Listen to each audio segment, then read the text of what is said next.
Welcome to Almost Cafe. Today we're going to be making carrot cake, the secret recipe at the U of A. Come on in. So I always get asked to get a copy of the recipe for the carrot cake. And I did some research at the school, and this is literally the recipe from 50 years ago. And we've kept it just the way it is right here, all kind of stained and everything like that. You can see how many times it was used.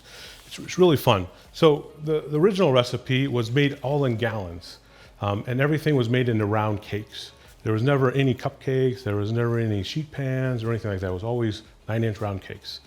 And because of that is you put a gallon inside of the cake to make it, so everything comes out exactly perfect every single time. So over the years, we've kind of evolved it a little bit to make it to what you see today. Carrot cake became really popular in the 1970s. And when that happened, that's when Philadelphia Cream Cheese published the cream cheese frosting that goes on top of carrot cake.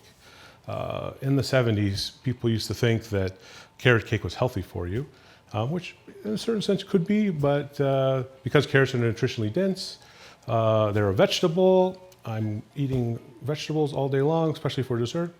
Not so much when you add all the sugar that goes in with it and everything. But today, we're going to show you the exact recipe that we do here at the university.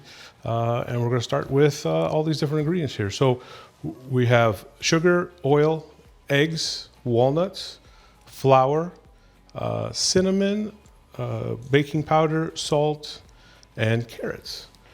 So to start with, we're going to take 4 eggs and we're going to put it into our mixing bowl. And then we're going to add our pound of sugar to the eggs also. And then we're going to put it inside of the mixer and basically mix that until it becomes a little bit foamy and fluffy. So when you put this in, you want to start off a little bit lower before you turn it up, because if you put it in right away and turn it on high, you end up having a big mess everywhere in your kitchen. And obviously you don't want to have to do that. So now that it's starting to beat, this will take around 3 to 4 minutes to get to that stage where everything is incorporated, because what we're trying to do is get the eggs and the sugars to bind together. And then once it starts binding together, we're going to add our salad oil to that. It's just slowly, a little bit at a time. So we're just pouring it in ever so slowly.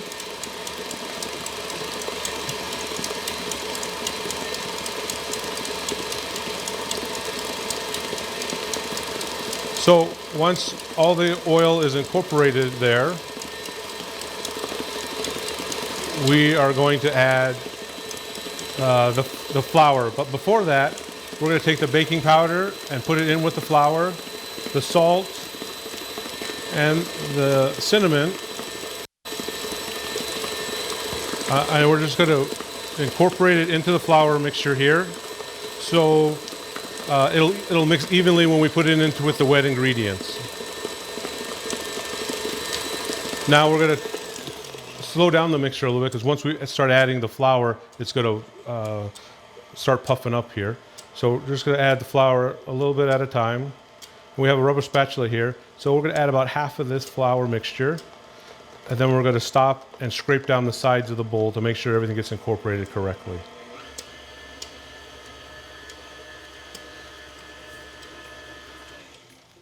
So now we're just scraping down the bowl here to get it all incorporated. And then we'll turn it back on and we'll slowly add the rest of the flour mixture in.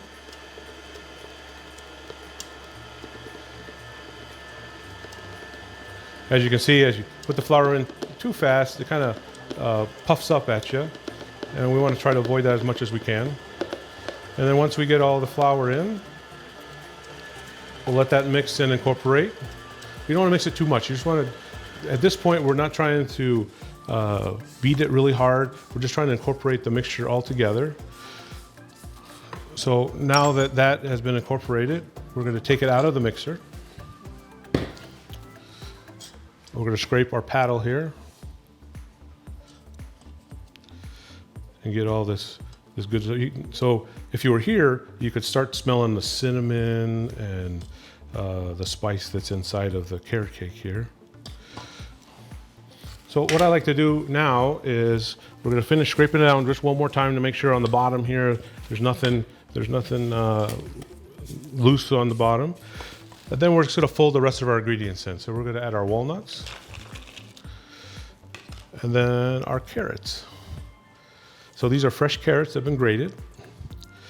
So I like to add half at first, and then we're just going to fold in this product here, little by little, to get it all incorporated here. And once the first set of carrots gets kind of incorporated, we're going to add the second set in.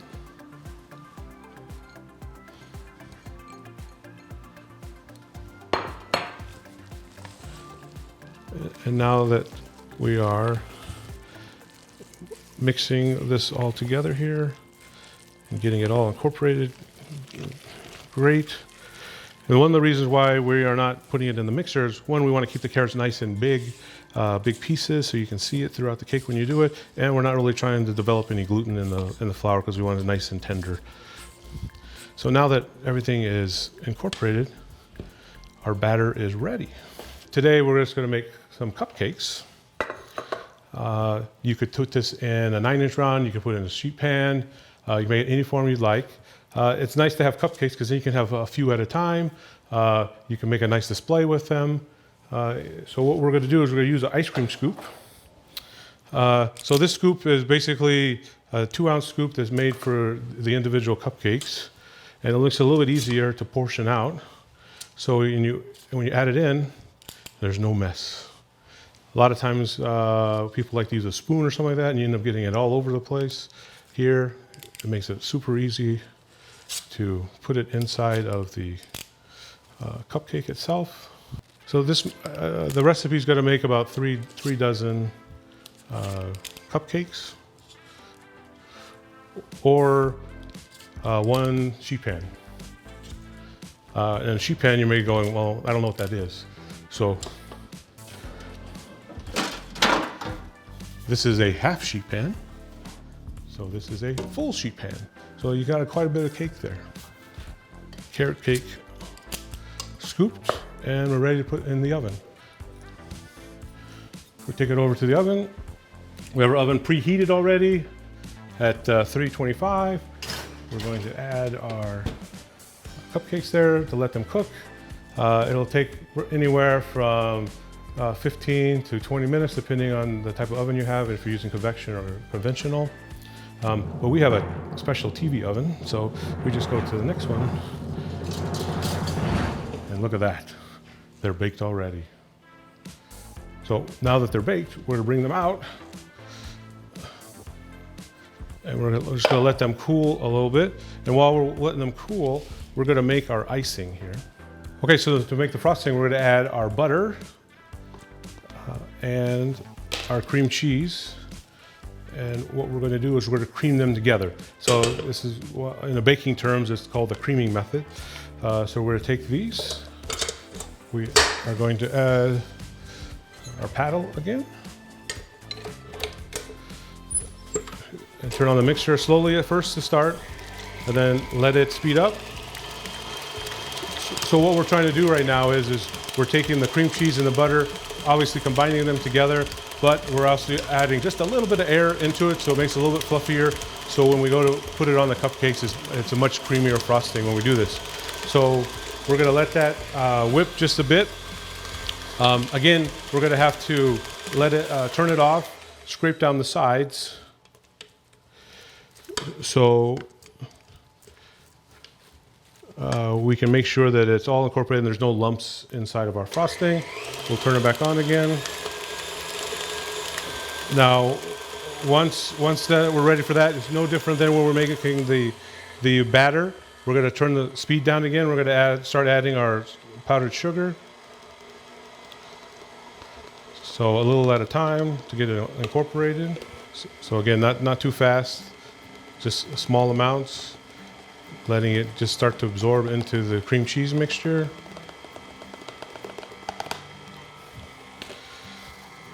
And then once you see all of the sugar kind of get incorporated, we're going to stop.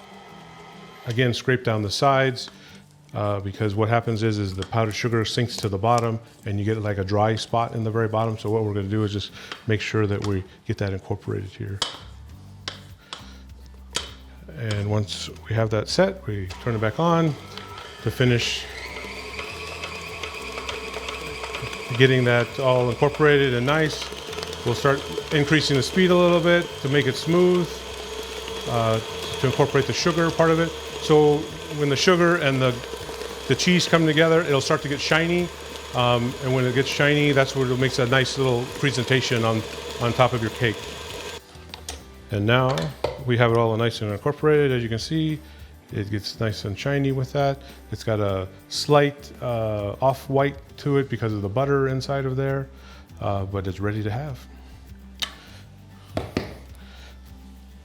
So again, if you were growing up and your mom or your dad were baking and things like that, the prized possession was always the beater, right? So you can definitely use that and have a little taste before we start. So now that we have our frosting ready, we're just going to take it and we're going to put it into another container.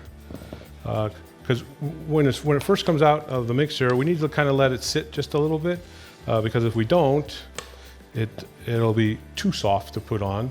And if it's too soft to put on, it'll just kind of fall off the cake, if you will. So if we put it in our container, we're going to put it in the refrigerator.